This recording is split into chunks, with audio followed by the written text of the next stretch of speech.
everyone. Welcome to All About the Joy. In the house is Cynthia Ruiz Lopez, Rick Costa, and our wonderful guest, Albert. I'm going to say your name wrong, so let me just see if I did it right, okay? Albert Bramante? Bramante. Bramante. I'm so sorry. Albert Bramante. It's so nice to meet you. I always tell people where I meet them so that our audience knows. I've never met you. You're people, or you reached out to me on an email. I kind of did a little Google search and I was like, oh, here's a Hollywood insider. Let's have him on the show. So we're not big Hollywood people. I work here in the industry. Rick and Cynthia are fans. Is that fair enough, guys? I think that's fair. Yeah. And we criticize every movie and television show that comes out. So there's that, you know. Okay. But I really want to talk to you first about why you found your way to Hollywood, why talent manager, and why psychologist. So let's first talk with why Hollywood. Well, I was always interested in creativity. Mm-hmm. I don't like to use the word black sheep, but I'm the white sheep of the family. So Wait, I was born in. What does that mean? So I was born in. I'm the youngest of five. So I have three brothers, one sister, and everyone in my family, my father, my cousins, my uncle, my siblings, were all athletes. You know, that one of them were football coaches, baseball coaches. I had zero athletic prowess, ability, or interest. Okay.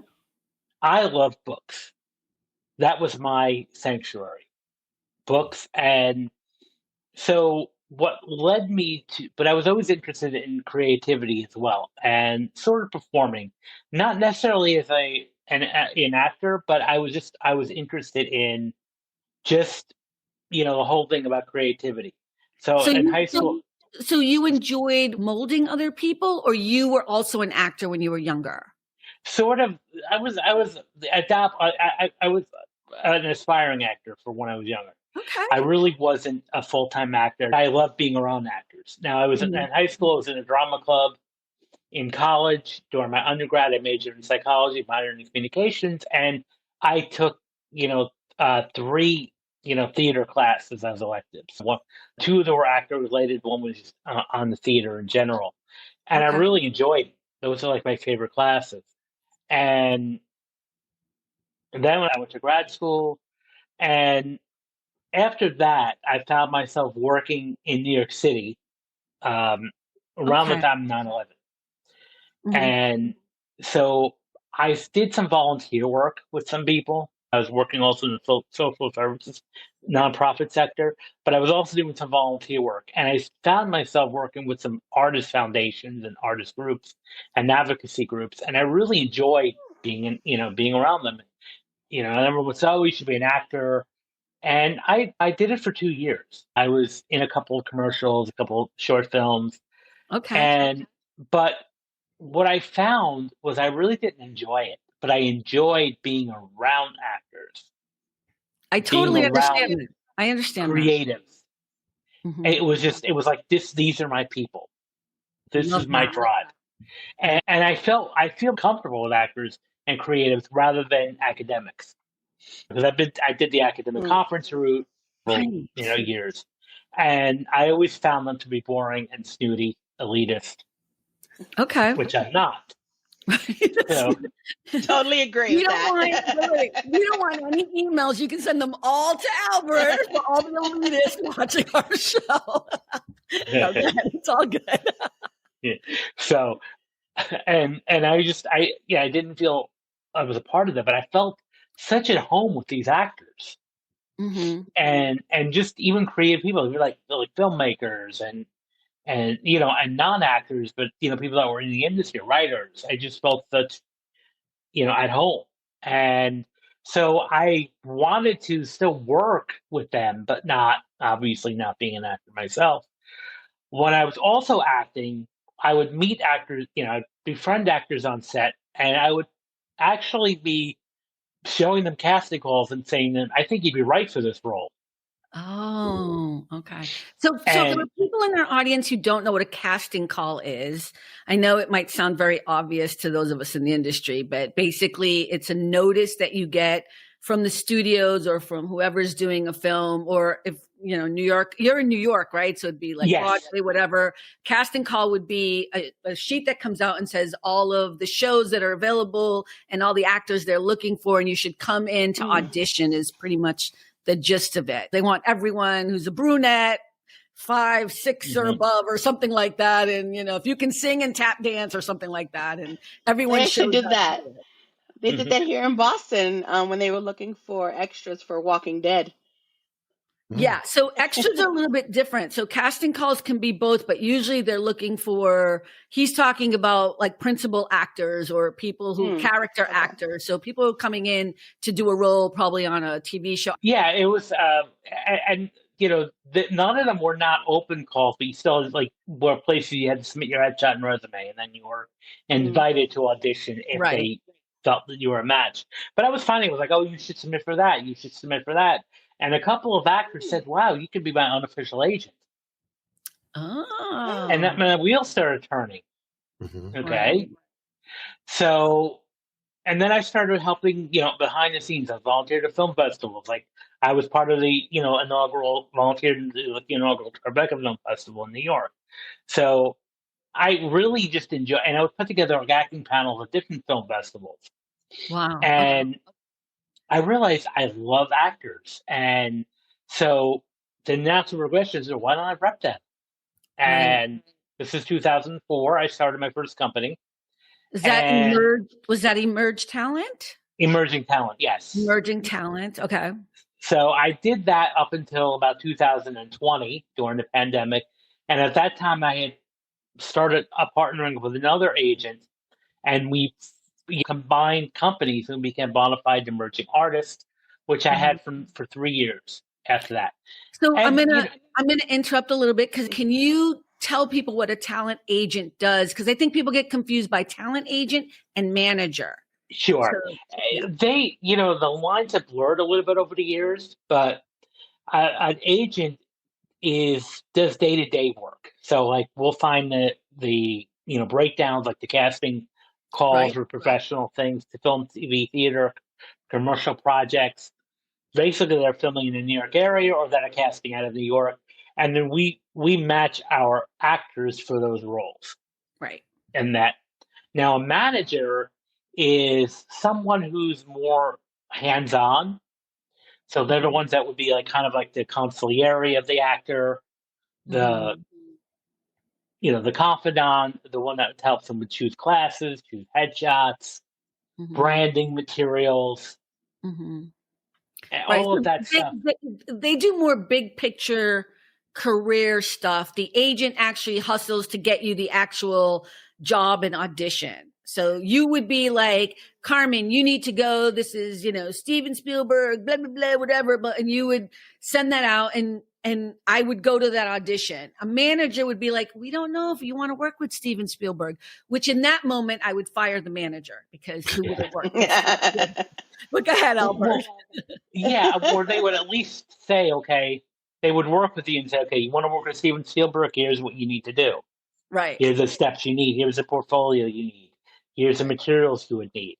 So it's more of a, like you said, the big picture. And they sometimes will communicate with the agent. Right. Whereas myself, we do a lot of career consulting even on our end. Not as much, because again, my focus primarily is to find work. Right. Right. And which if I had for the actor. Right. So if I had conversations all the time and did more of the hand-holding, I wouldn't have enough time to be an agent, which would then take away my bottom line. Right. Right. Which makes total sense. So I'm sorry. I just want to make sure, because, I didn't want this to become just all about acting. I really want you to get into how you got into becoming a PhD in psychology, but I digress. I'll let you keep going.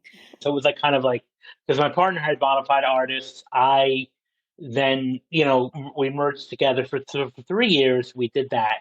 And then, there were a couple of other reasons besides I just wanted to change.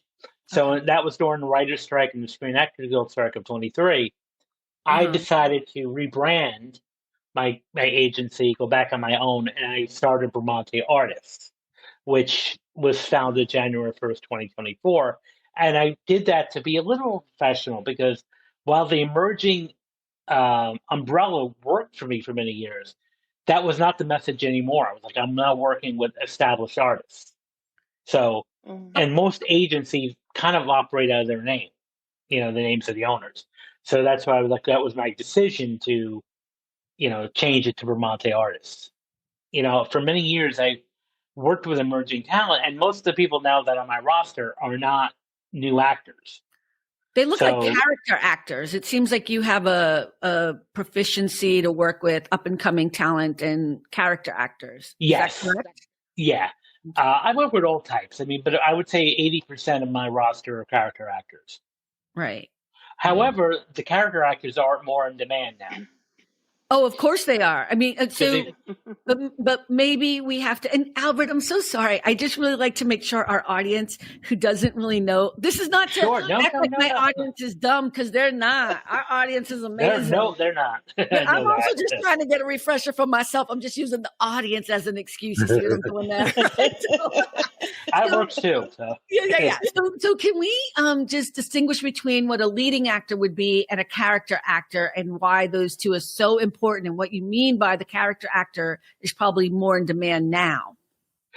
So leading actor, stereotypical Hollywood, blonde hair, blue eyed, bombshell, or even an attractive brunette, or the leading man, the attractive Brad Pitt, like Tom Cruise, those types would be considered leading or Hollywood actors. Leading actors tend to be someone who supposedly can carry a film or a TV show on their own. Yes. Right. They tend to be someone who is a Denzel Washington, right? Or he's older, but still kind of that whole, they can carry a film and a TV show on their own. You probably know their name, so that's a leading actor. So go ahead, Albert. A character actor is what? Now, character actors are those that are, maybe offbeat, quirky, average, can be overweight, average, can be everyday people in a sense. So, but they're becoming more in demand. And an example that I think your audience can relate to is Steve Buscemi. Yep. Steve Buscemi, if you look at him from the outside, he's a definite caricature of a character actor. Yeah. He's a very specific, very niche type of actor. Or George Wendt, who we just lost from Cheers. Yeah. Was absolutely a character actor. Yeah. Not only that, but Chris Farley, for instance, would be a character actor. Mm-hmm. And it's those types of actors that are starting to become more in demand. Like, you can, Steve Buscemi is not a character actor. He's a leading actor. He carried TV That's shows. Right. Or how about Jennifer Coolidge? She's, she's a character actress who now is kind of in demand ridiculously. Yeah. And there was an expose, I forget which publication, but she was saying she found much more success in later life than she did, in her earlier years. So it's really about capitalizing on that. So I like working with all types. So if you look at my roster, I have every ethnicity covered. Mm-hmm. I have, from kids to, performers over 80. Mm-hmm. I saw your roster. I went on IMDb. I did my research. Okay. All right. I did my research. So I have a quick question. So do you only look for talent for movies and TV, or do you also work for Broadway, or is that separate? No, I do Broadway, national tours, cruise ship entertainers, because a lot of times they'll there's Broadway shows that are on cruises, as entertainment. I book a lot, some of those.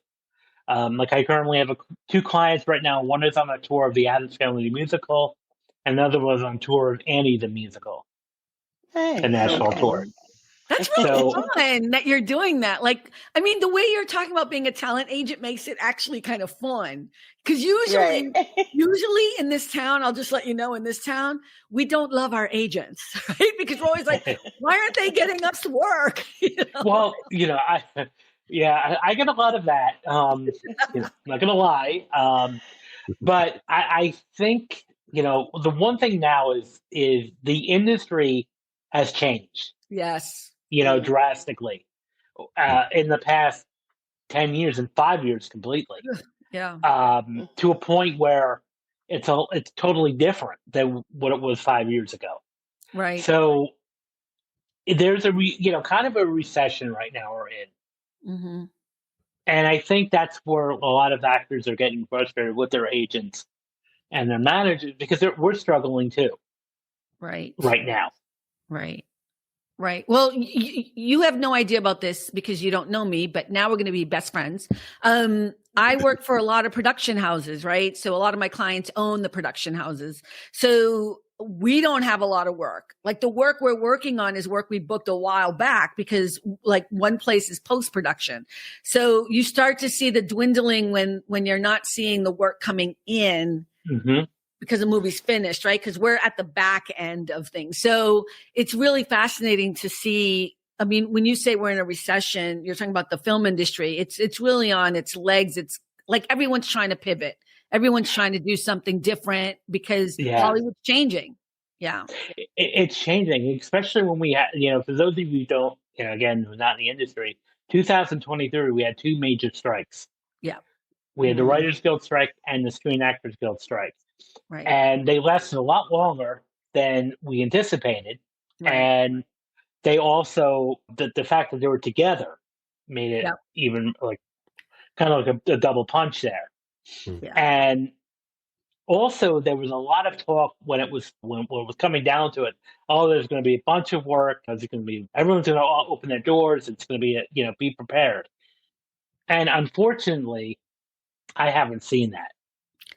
Right. And there's a lot that happened too. So I'm SAG. So I wore my shirt on the show every other time, right? I think guys, like we were protesting, but I think also, so we came off of COVID, right? So the industry had a little painful, like every other industry during COVID. Then we had the strikes, the writer strike, the actor strike, and all the other little strikes that were happening along the way. And then after that, AI jumped in. Yes. Yes. Mm-hmm. This is, you mentioned AI, and it's interesting because especially for the voiceover industry, I feel is really threatened right here because of, you now have companies that are doing like AI generated audiobooks. Right. Right. And voice cloning, and where's the legality behind that? Right. It's a tough one. Yeah. I just spoke to a friend of mine yesterday, Rob, he actually had a different take on AI and voiceover work. He had mentioned that he's like, what if you are licensing your voice and every time they're using it, you're getting paid for it, but you don't have to do the work? I'm like, yeah, but we're not there yet. Like, that's not actually what's happening. That would be in an ideal world. And that's where I'm kind of hoping that, that SAG, really, the union has to lobby this, otherwise it's going to get out of control. Right. And now, we're talking, I'm hearing chatter about, we're going to make AI movies. Oh, they're already doing it. I just saw a clip on it on TikTok. Google has just introduced, I think yesterday, the ability they're making shorts and movies already with crowds, and it's scary. Sorry. I just saw that yesterday. It freaked me out. And I think what's also threatened is like, if you're an extra, a background actor, because now they're talking about, well, you can just CGI crowd scenes.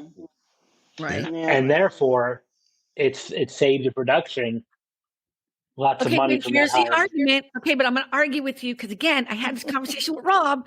Here's what he said. He's like, the movie Ben-Hur is a great example of how they didn't have thousands and thousands of extras, right? We've been manipulating crowd scenes forever in movies. AI is just making it easier.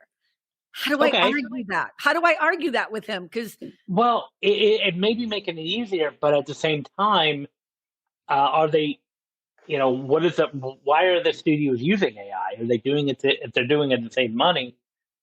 What, and I don't really have a stake in this because I don't work with background actors, so I Right. can't. But I am concerned about that because I even heard like, companies saying that, oh, we don't really have to hire background actors anymore. Right. No. Hey, I'm on Team Albert here. I agree with you. I'm just saying I had this conversation yesterday. It was fascinating because on the one hand, I love AI. Okay. They've heard me on the show with my AI. I love AI. So do I. Yeah. On the other hand, we're in a place where we don't know how it's going to fit in and where is creativity and how does that work? How do we as human beings who are creative artists still be creative artists in lieu of AI? Yeah. And my position is I love AI, but we definitely need to have some sort of break a little bit, like some breaks on it, or controls on it. Or regulations. There should be regulations. Yeah. But before it can get out of control. Yeah, that's not going to happen. Okay, wait. I want to shift back for a moment because we lost our way into Hollywood and we got away from Albert. How did you get into getting your PhD in psychology, and how does that help you and your actors and what you're doing today? So, I already had my master's by the time I, started with the whole acting world. And, even in high school, I always wanted a PhD, and that was like my goal. And so, and I think I wanted to, part of my motivation was to complete it, just for my own, sense of satisfaction, but also to kind of, I guess, please my family a bit, okay, I am not neglecting this. And also at the time, I was also a college professor too. Okay. So I kind of needed that too. So I was like, might as well just complete it. I'm already like halfway there. Right. So I enrolled in an online program, Walden University, and this was back in 2005. And initially was going to go for a PhD in clinical psychology. And then, other things happened, and I just switched to straight psychology, more of an educational psychology. Okay. So how I bridged the two was when I started my agency. It was right around the same time I was starting the PhD process, and I kept running into an issue with actors. And the issue that I kept running into, or the concern that I was having, many of them were self-sabotaging. Self-sabotaging. Okay. That's not just for actors, though, but yeah, go ahead. Right. We all self-sabotage, everyone, from all walks of life. But I was noticing prevalently with actors that so many of them were like blowing off auditions, not showing up for auditions. Are you serious? And I couldn't figure that out because I was like, so many actors would kill for this audition, you just blew off. So I couldn't figure it out, but it was happening a couple more times. And I was like, I need to investigate this. And the one incident that happened to me, I had an audition for someone who had a series regular role. It was I think it was Nickelodeon. And it was a series regular role. An hour before the audition, I get a phone call from her saying, I can't do this. And she just hung up, and I never heard from her again. Wow. And so fast forward to go back to the PhD, when we started we went to an in-person retreat, and we had to do our dissertation, like topic idea. Because part of being a PhD, you have to almost write a book, essentially. Right. Yep. It's a large-scale research study. And our advisor said, you should do it from something that concerns you, a question. And at that time, I was like, what's wrong with these actors? What's kept going on in my mind. That's great. I love it. So I went into my advisor's office, and I was like, this is going to go either two ways. Either I'm going to get laughed at, or they're going to like it. Yeah. So I walked in there, and they were like, this is great. Yeah. And that's where that was born. And is that where the book prize above the script came from? Yes, it was based on the outline and on the dissertation. wanted to write a book for years because, it was like 9 years after my dissertation is when I published a book. So, and for the readers who know, dissertations are great, but they're not readable easily. Right. My family and friends who were very supportive of me, were like, oh, you wanted to, I want to read it. And I think they read the first page and they were done. Like, I can't. Understood. Because if you're not in the field, it reads like stereo instructions. Very much. It's like over your head. So I was like, okay, I want to take this from the knowledge that I gained from it and put it in a readable format. Right. So let me just tell people also for the audio, the name of the book is Rise Above the Script. There's a subtitle to it, though, too. I didn't write it down, Albert. What is it? Sure. It's Confronting Self-Doubt and Mastering Self-Sabotage for Performing Artists. Okay. So Rise Above the Script, and you can get that on Amazon. I have not read it yet, but I am going to read it. It has a lot of good reviews on Amazon, so I'm excited to check that out. I did read it. So I have a question. Wait, Rick, you already read it? Audiobook, yeah. Okay, go ahead, Cynthia. You have a question. Go ahead. I'm sorry. Wow. So you speak about self-sabotage and with, the psychology and everything. So I know someone who will put everyone else out there and like say this person is great.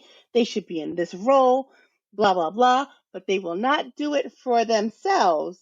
Oh my God. It's so weird. And I wonder why. Wait, the minute you started talking, I'm like, what? I already knew where you were going. You think I'm not going to fight with you on here because we got a guest now? This is my I'll just sit back with the popcorn. Let the ladies fight. Wait. She's confused, Albert. All right, I'll let Albert answer, and then I'm going to put in my because this is not about me. Good question. Here's the thing, though, and I think this may be related to what you were talking about. We're very good at promoting other people than ourselves. We're That's very true. good at telling other people, the accomplishments of other people, and it's like, okay, now talk about you, and people freeze up. That's one of the hardest job interview questions that usually are asked is, tell me about yourself. Right. But wait, Cynthia, you think I freeze up? That's what you think is happening with me? I don't think you freeze up, but I don't think you give yourself the, that whole like oomph that you give other people. Yeah. I think so, Albert. I just feel like this is weird, but I'm gonna have this conversation right now. We're gonna do this. Okay. Here's the thing. I think you keep confusing my not wanting to oversell something. Like you guys hype me up so much, and I appreciate it. But again, I'll say it again. Those are accomplishments that you think are accomplishments. To me, that's just been survival.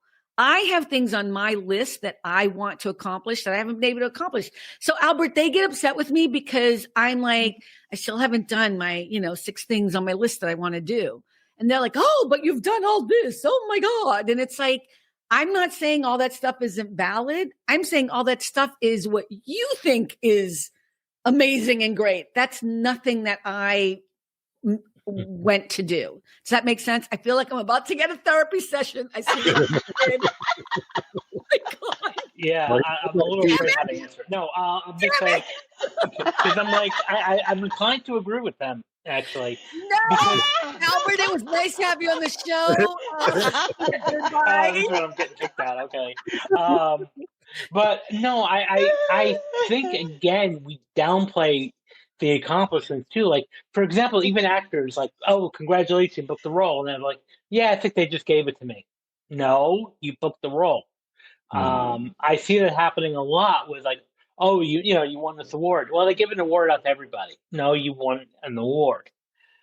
Take stock in that. Now, there's nothing wrong with having a list of wanting to do more, and not settling. I think that is definitely valid to talk about, not settling and having that list of 6 things, but do celebrate what you do achieve and then say, okay, now I'm going to set out to do this on my list. Next time on my list. Okay, great. Everyone to know that this is Cynthia's last time on the show. Like, we're so done. Okay, wait. I'm just going to push back because it was, towards me. I know not you, Albert, but I'm just going to push back on my situation just a little bit, I think there's also a difference, right? Especially living here in Santa Monica. I live here in Hollywood. I work in this town, right? I am an actor, but I don't work as an actor and I haven't done it for a long time. Okay. And as much as I would love to still be performing, there's a difference between being the talent and the business end of things. And if you don't have the right connections, if you don't have the ability to, go out to audition 3-4 times a week and, have a roof over your head, sometimes you got to make a decision. And that's the decision I made, was to work. You know what I mean? The way I work. Okay. So in this town, because I work for so many high level celebrity executive types, what ends up happening is you see the actors that come in who are so pompous and so conceited, people who walk like there's the other extreme. And I have to tell you what ends up happening when they leave the room, the casting office, when they walk out of the office, whatever it is, people hate these people. Like you hear the discussion. So it's a really fine line. Like, Cynthia, I know you want me to walk around and be like, you know what? Hey, Hollywood, I got you. First of all, not my style. And secondly, it's just because I cringe at the others. And you see that more so than not. I mean, Albert, you tell me what you think, because maybe I'm wrong. But I can see what you're saying there. And I think what that comes is, there's a chapter in the book where I talk about like toxic high self-esteem. And that's what I think what you're describing right now is the pompousness, the arroganceness, the inauthentic. That's what it's inauthentic. Yes. And it's fake and it's phony. Mm-hmm. And anybody can see right through that, the fake and phoniness. And that's why it's not attractive. And the reason why I have a chapter in the book is because I kind of correlate that to self-sabotage. Oh, okay. So Cynthia, that's why I'm not doing it. I don't want to self-sabotage. and that's her answer. She's sticking to it. I'm sticking to it. How about you me? We finally got there. No, I'm just kidding. How did this become about me? Okay, let's move on to something. Rick, don't you have a question for Albert? Don't you got something to say? I was going to say one thing I love about the book is that it's a beautiful fusion of acting tips and stuff and psychology stuff, and it puts it all together. But also, a lot of the stuff could be applied to anybody, like not just acting. Right? Exactly. Great. I think anybody could benefit from reading the book. And that's why, even though I written the book with actors in mind, I wanted to put stuff in there that really anybody can benefit from. Mm-hmm. Yeah, and actually, there was a section because we were just talking about this. I don't know how many broadcasts ago about introverts and extroverts, and I was like, "Oh, I'm listening to this part" because we just talked about that. And I was like, "Yeah, oh, I'm excited to read it." Okay, yeah, all right. And the one, to kind of piggyback off that, the one thing that I don't want to say surprised me, but I think kind of surprised the people who are not in the industry is how introverted many actors are. Mm-hmm. Mm-hmm. They could be larger than life personalities on stage, on screen, but yet when the camera's not rolling, they can be even shy and soft-spoken or even very reserved.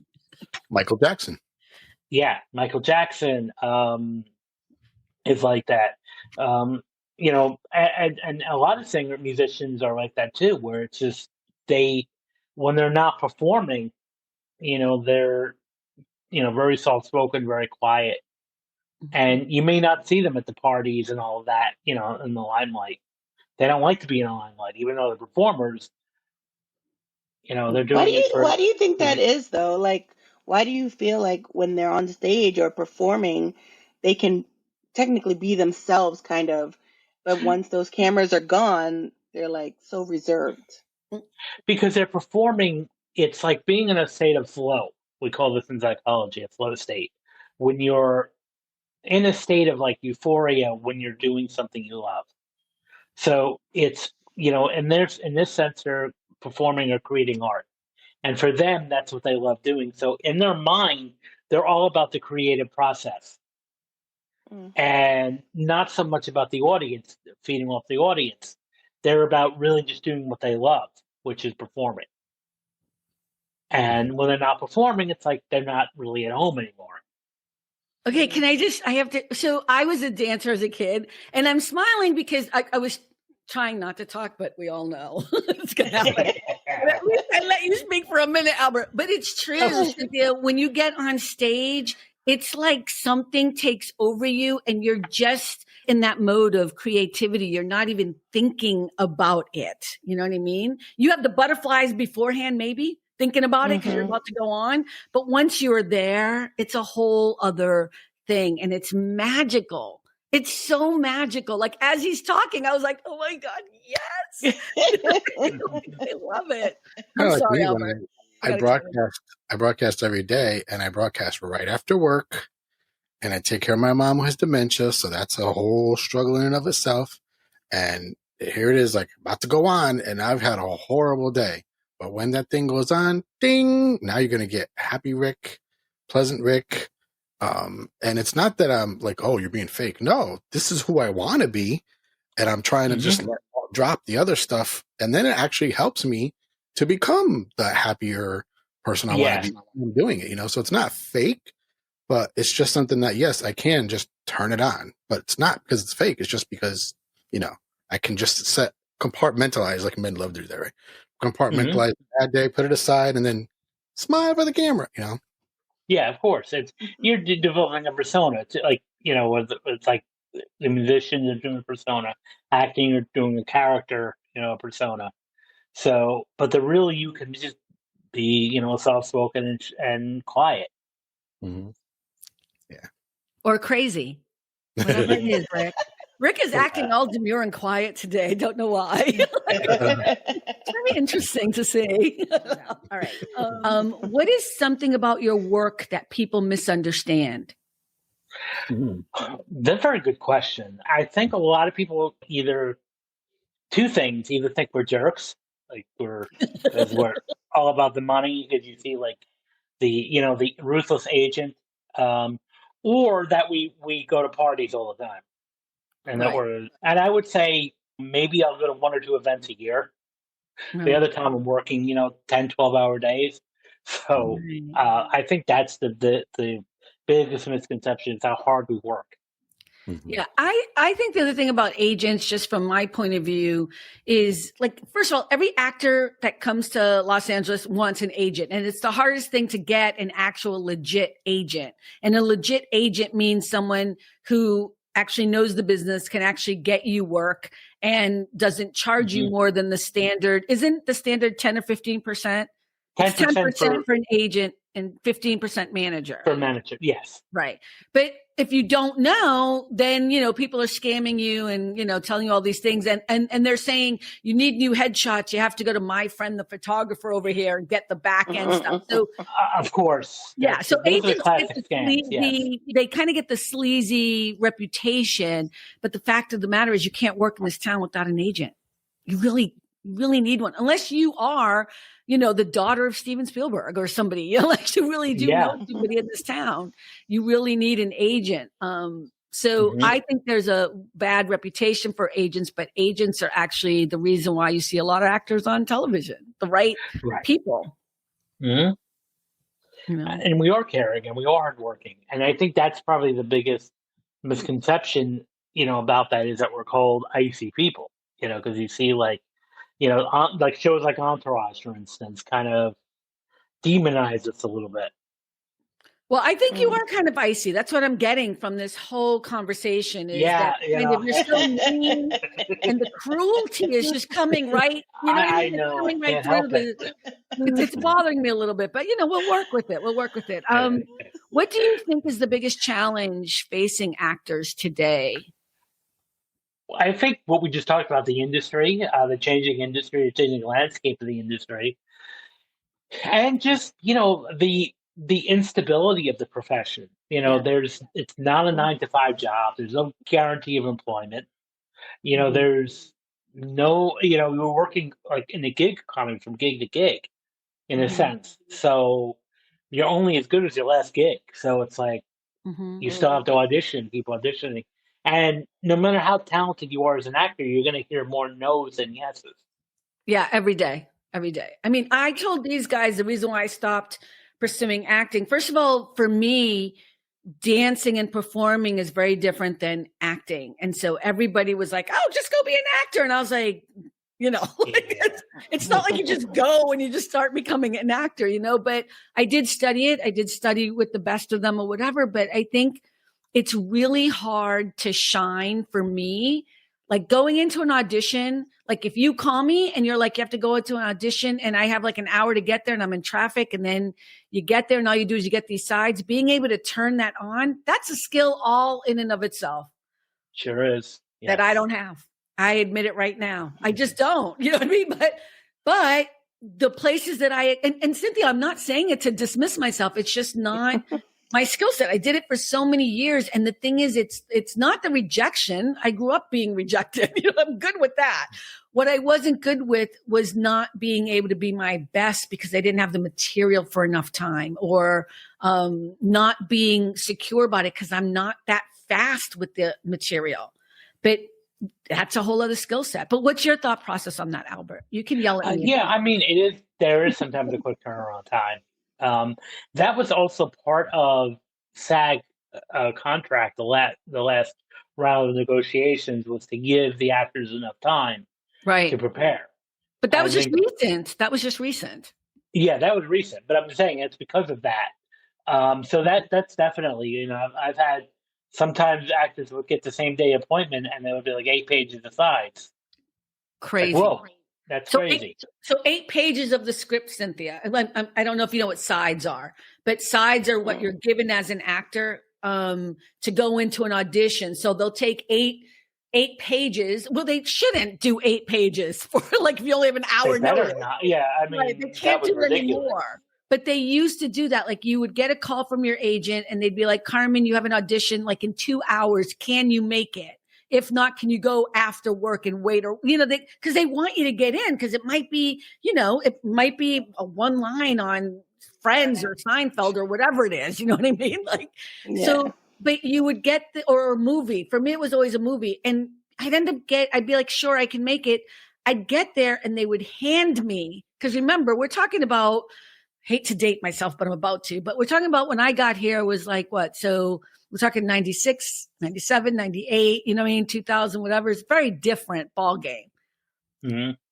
So you would get your side, you'd drive across town, and then you would have to deliver this performance without having any background really on who the actor is. You'd have to really be on your toes.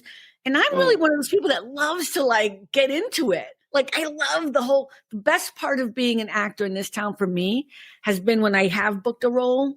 And then the whole studying of the background and who that person is so that you can really do it justice, and find that part of yourself. And for me, it was the theater performances that I did here, I did the performance of Nickel and Dimed here at the Hudson Theater. And it was, I played 8 different characters and we had a huge cast and it was so much fun. We're all still friends, the cast, we're all still friends. But I had the ending monologue, standing ovation every night. I'm still proud of that today. See, Cynthia, I'm giving myself proud. Okay. There you go. There you go. But that's the difference. To be an actor in any town, but especially here in LA, you really have to have some skills that I just don't have those. I don't have that skill and I know that, Mm-hmm. So question. As far as your business, forgive my ignorance because I don't know, but is it more people seeking you out or you seeking them or both? It's more of them seeking me, as far as as far as seeking talent, getting clients, usually actors are finding the agents.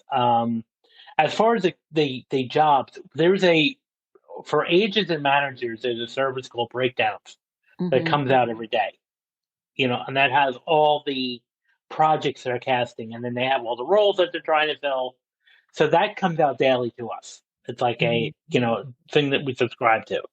Mm-hmm. And it's on a website. We log in and we get, the day-to-day breakdowns. Mm-hmm. Do you ever have to refuse somebody that comes to you? Yes. Oh, they refuse a lot of people. Yeah. Well, here's the thing. And it's not that we don't seek that out. It's not like, I'm trying to refute. I can only take so many people on, Right. before. Otherwise, I'm not.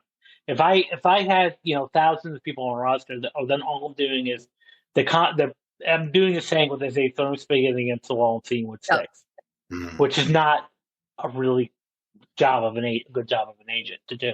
So we have to cultivate, the roster, and we also have to be selective that we don't want to have like 5 people looking, like each person, 5 of the same type. That's going to Oh, be into that would be the competition. worst. The worst is going to an audition and seeing everybody who looks exactly like you, and then realizing that 4 of the people there we all have the same agent. You know what I mean? It just feels Yeah. like, because your agent and you have a relationship. You know what I mean? Like it's all about relationships. So yeah, that does stink. I hate that. Yeah, and it's again that reminds me of that saying, throwing spaghetti into a wall, hoping that sticks.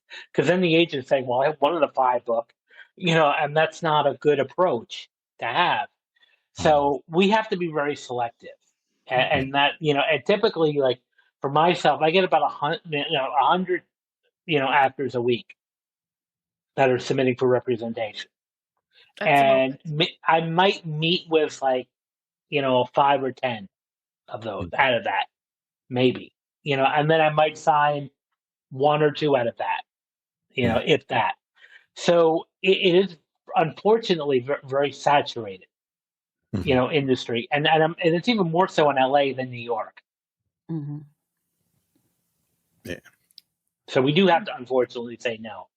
And what I often say is like it's never really a no permanently, unless of course you get on my bad side, But other than that, it's never really a no permanently. It may just be not right now. Maybe you don't have enough credits, or I have too many people of your type, and that may change in a year. And also, there are ways for people to get auditions. I mean, I got one of my biggest roles, the one that I was cut out of after I filmed it. But that was one of the most devastating blows of my life. But I'm not bitter. But my point is I got that role on my own because Actors Access is an offshoot of Breakdowns, which is what he gets as an agent. Yes. So agents get breakdowns. And then Actors Access, they send us the stuff they couldn't book with an agent, or stuff that doesn't matter, or stuff that they're still looking for. And then if you have a subscription as an actor, you will submit yourself. And you can do that without an agent, 100%. And I did that, and I booked quite a few roles by myself. And then the agents come. Then the agents who were that's a great position to be in, like as an actor. And I do seek people out, though. Sometimes what I'll seek people out is I'll go to a show that a client is in, a theater show, and then there'll be a couple other people that are like, oh, I really like this person, Right. And I'll ask my client, is this person, do you know if this person's rep? And if not, can you make an introduction? Right. Yeah. You mentioned credits. What do you mean by credits? They didn't have What I mean enough by credits is having like experience, like speaking roles in film and TV, even if there's like little films that no one would ever see. It's still a speaking role that you got from auditioning. Mm-hmm. So, credit or stage, even if it was like a black box theater, the fact that you have credits or experience on the resume, that you're not just handing me a blank resume, or you're another thing that I get sometimes, unfortunately, with union members is I'll get a union member who has like 20, 200 credits. I'm not joking. Like somebody actually had 200 credits, but they're all background. Right. There's nothing wrong with background. I just want to be nothing wrong at all. There are a lot of people who make a really good living being background actors, but when you're submitting to an agent and when you're showing someone your resume, you want to show them that you've done work at actually speaking and acting in a more viable way than a background actor does. So it's just like a regular job interview. Like, you didn't get the job because you don't have enough experience. But if I don't work in that, how am I going to gain the experience? That is the trick. And that is definitely a paradox. I'm not going to lie. But my answer to that would be, okay, then that's when you do these student films, these short films, these web series, these black box theater things. They may not be glamorous, and they're not going to make you rich, but at the same time, they're going to get you that experience and those connections. that you're going to need. And sometimes, most times, they don't even pay. So, like, he said they're not going to make you rich. Yeah, I mean that's Right. that's the truth. Yeah, look at, I came out here, I had no credits. I had never done any acting. I performed on stage, you know what I mean, as a dancer and whatever, but I had never done any acting. But I set up a little resume and I started applying to, you know, USC, AFI, which is the American Film Institute, you know, like all of the student films. And that's how I started. And here's the thing that people forget this stuff. All of the students at the American Film Institute or anybody studying film at UCLA or USC, those are the directors of tomorrow. You know what I mean? Like 100%. treat them like gold because they're the ones who are going to come back and call you, which has happened to me twice. Carmen, I'm doing a feature. You were in my student film. Will you be in this? Yes, no problem. Mm-hmm. You know what I mean? That's how it just takes a long time. And I say this, I know you're going to cringe. I'm nobody in this town, nobody. And I have credits, you know what I mean? I have decent credits, you know? So, and I haven't worked in a long time in this town, but you see what I'm saying? Yeah. There was an article that just came out. I forget the site of it, but there was, you know, someone who was a recurring guest star in several, you know, cable and you know, NBC shows, who her last job was February of 2023, and she hasn't worked since. Mm-hmm. So it really is affecting a lot of people, this, you know, down tick. So, and normally it's hard. Like normally for an actor, like in normal times before the strikes, before all this, it was hard anyways to get work, right? I think the statistic is 3% of SAG actors are working on a regular basis. 3%. So that means most actors are not making a livable wage to get health insurance. I think you have to make, I think it's $26,000 a year on SAG to get health insurance. So most actors are not even making that kind of money to get health insurance. So they all have second jobs like waiters and whatever, bookkeeping, whatever it is, right? So it's a hard business, but here's the thing. If you love it, you figure it out. You will figure it out, and you will keep doing it, and you'll make it work. I think that's with anything. If you really love it, you know, nothing can stop you. The reason why we have this show is because I love this town so much. Like, and I want to be a part of it, but I had to figure out my skill set. I had to figure out how I could do it because I didn't want to be homeless. You know what I mean? Again. So I was like, okay, I'm just gonna. But like Albert, I have to say, we have this in common. I love being around creative people. I love, I mean, sometimes I get jealous and upset. I'm not going to be mad because I'm like, I am so much better than you are. Why are you making all this money? You know what I mean? When I know I'd be better at it. But I do love being part of this town. And so there is an energy here. So that's what I mean by you will figure out where you fit or where you want to be in it, you know, and then you create things. And because this industry is changing, everyone is pivoting, you know? This is my talk show right here. This is my Oprah talk show right here that I've always dreamed of doing. Go ahead, Rick. Here's a random left field question. Have you ever had to deal with a child actor whose parents were nightmares? I don't work with too many child actors. You know, I won't. You know, if that's the case. I won't. And I can kind of tell it, like, even in the first meeting. You know, usually the problems I run into with parents is they sometimes want it more than the child does. And I'm like, you know, I can almost tell the child doesn't want to be here. Right. And I won't work with anybody like that because I can't find myself doing that. But I do have a handful of children in my roster. Not a lot, you know, but a handful. And, you know, it's usually because it's the parents that can sometimes get in the way. Yeah, I was just listening to Will Wheaton, and he was like, I didn't really want to do this. My mother especially pushed me to do this. He was like, I was miserable. He did it. He did the best he could, but he didn't really want to do it. You know, this is about parenting at this point. If you don't know what your child wants to do and does, and you're exploiting them, I don't care if you call it Hollywood and paying for their college, you're still exploiting them, you know? Of course. And a lot of times these parents that are doing this are living out their own dream, not their child's dream. Exactly. Yeah, exactly. Okay, looking back on your career, What is the most valuable lesson that you have learned? Mm. That's a very good question. I would say persistence is the key. That is so And be very persistent in doing what it is you do and have the tenacity to do it. Because even as an agent, it's very tough, for us. And it took me a lot of years to make some of the connections that I did with casting. And I could have easily said after 1 or 2 years of this, I'm not going to do this anymore. And I think most people who would have understood me walking away. But I didn't do. I just kept being persistent, and it, started paying off. Took a while, and I'm still, working hard to this day, and and trying to get my clients, day to day. So I think the biggest lesson I would say is persistence. Persistent. Do you see things changing for the or for the worse in the next 3 to 5 years? I can see kind of both. There's part of me that's saying, okay, it can get worse because of the whole AI threat.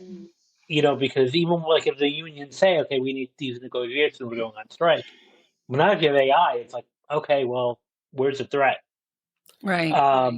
That's what concerns me with that. But also on the other side, there's, a lot of people are making stuff on cell phones now. There's a lot of studios that are being built in New Jersey and New York, even now. So maybe that'll mean more stuff can be made, on the lower cost. Now, the only downside with lower cost means lower wages for actors. Yeah, exactly. Can you tell me a little bit about your website? And again, I'm going to mess up your name, so I don't want to say it. Albert, how do you say your last name again? Bramante.com. So it's AlbertBramante.com. So I noticed there's a lot of AI generated images, but this is more sound stuff? What is your website? These are recordings. So right now my website's under construction. So you're only seeing maybe like 30 or 40% of what's going to be there.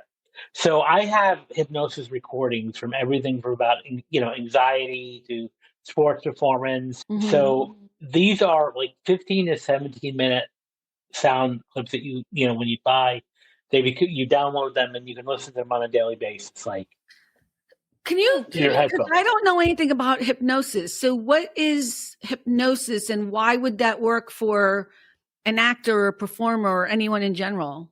Hypnosis works by targeting what we call your subconscious mind, the part of you that really programs your day-to-day life, your brain, your actions, and it's stuff that you're not fully aware of.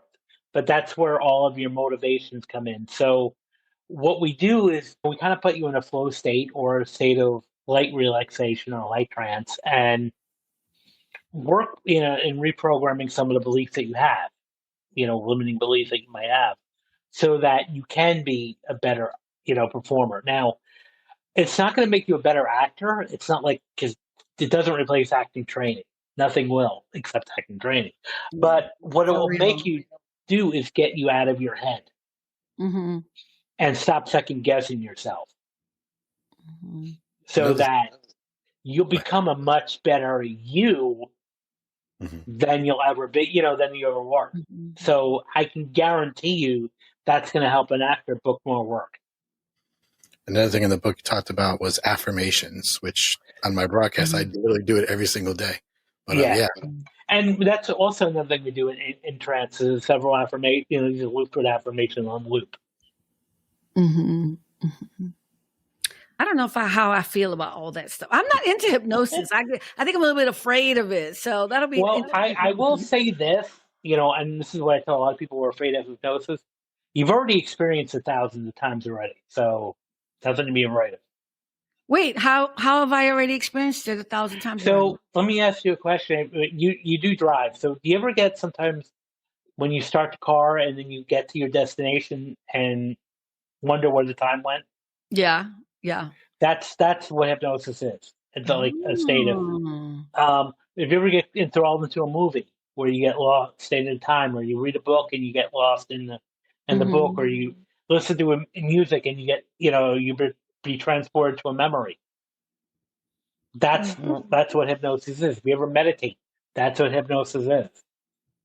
Okay, that's fair. I've never heard it explained that way. That is, and that's what when I explain, saying to people who are saying that they're scared of them, like, there's nothing to be afraid of. You already did it thousands of times already. Yeah, well, the reason why we're afraid is because we've watched every ridiculous TV show where they hypnotize people and then they do weird, bad stuff to them. Yeah, that's not. Yeah, no.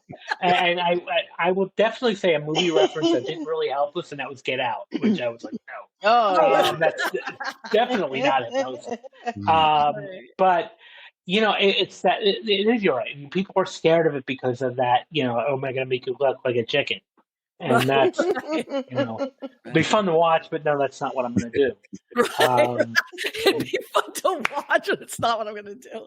Yeah. You can't be hypnotized at all. Is it true? Or? No, because like I said, you're hypnotized every day. Now, what is true that you can't make someone be hypnotizing in their will. Mm-hmm. So if you're not willing to, like if you're closed off at the moment, it's not going to work. It's what you're waiting. Because the one thing is we cannot change free will of another person. Something you would never ordinarily do. You can't force somebody to do. Exactly. If you're morally opposed to doing it, no. Yeah. But usually the people that are seeking out of services want to change their life. Mm-hmm. So they want to change something. Mm-hmm. And sometimes they're like the last resort. Right. Interesting. All right. Well, I'm gonna close this down. It has been an interesting conversation. That was much more fun than I thought. This has been one of the most interesting podcasts I've been on. So I'm sorry, Rick. What'd you say? I said I almost feel like this is part one. I feel like this is part one too. I mean, you know what? I mean, well, I'm open to whatever comes back. Well, I feel like we should have you come back. We'll do it soon so we can have a part 2 and kind of get more in depth. Is that fair? That sounds great. I'd love to. Okay. Well, everyone, thank you so much. Please remember that we have our show on Friday nights at what time, Rick? I always forget. 6 Pacific. 6 p.m. Pacific, 9 p.m. Eastern. And then always on Sundays, our private lounges air at 12 o'clock Pacific, 3 p.m. Eastern. And remember, at the end of the day, it really is all about the joy. Bye, everyone. And thank you, Albert. Albert's going to be back, so we ain't saying bye to him forever. Bye. Well, thank you. Thanks for stopping by All About the Joy. Be better and stay beautiful, folks. Have a sweet day.